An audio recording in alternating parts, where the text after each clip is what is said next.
Oliviers, today I wanted to dive more deeper into the hard times create strong man quote. So, is there truth to the quote?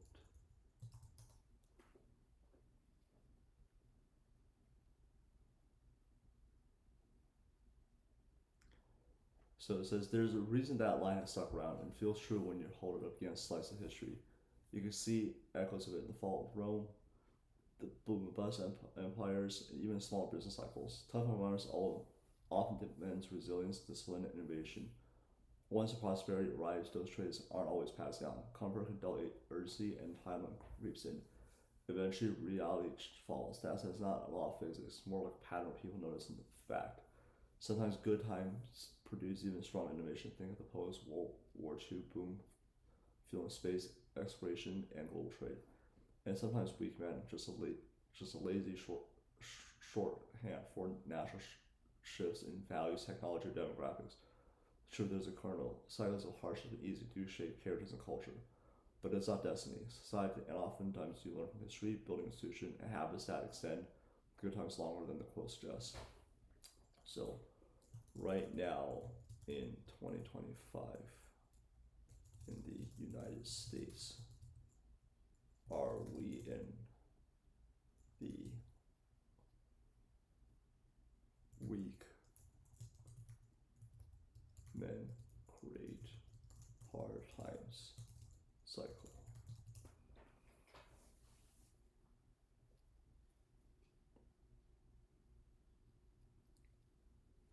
So I'm not sure I'll draw a straight line from weak men to hard times 2025 US. Say we're definitely in that phase.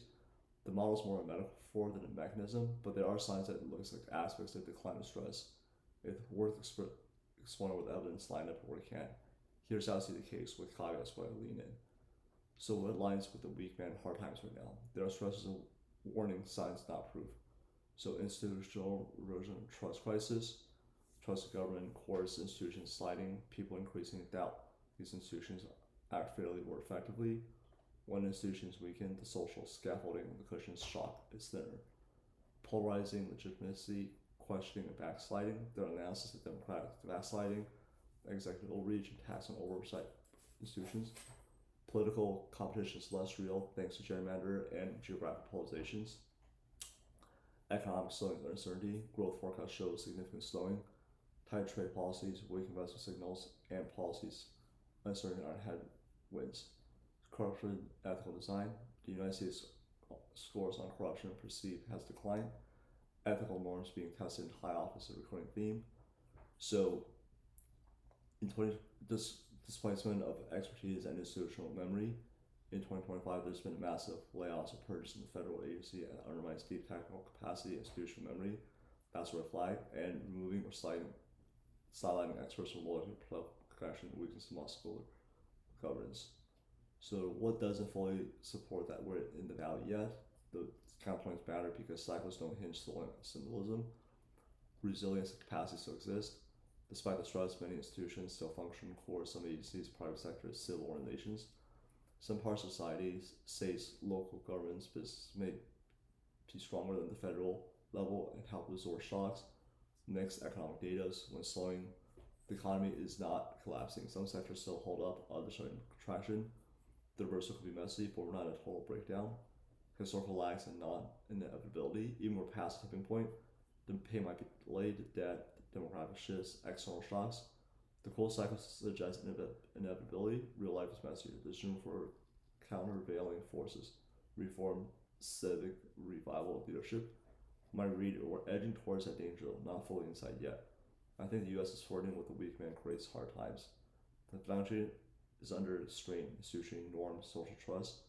The cracks are widening, but we still got reserves, human capital, civic energy redundancy to push back or slow the size. If the decline continues to check, we could cross into a threshold where the negative feedback loops dominates, loss of capacity begets worse outcomes, begets more institutional collapse, etc. But whether that happens, or when it happens, is hard to nail. Yeah, I just wanted to share this thought because I've heard the quote before, and just wanted to kind of play around with AI to see where we're at, and but more importantly, just kind of being aware of this concept and being able to recognize the patterns before things get really, really challenging and dark. So yeah, so just this is like the thought I just want to create, and just thought about sharing this topic of the hard times create strong men create good times create weak men, and weak men creates hard time. Thought. If you like content like this, like, comment, subscribe, and I'll keep creating more content like this.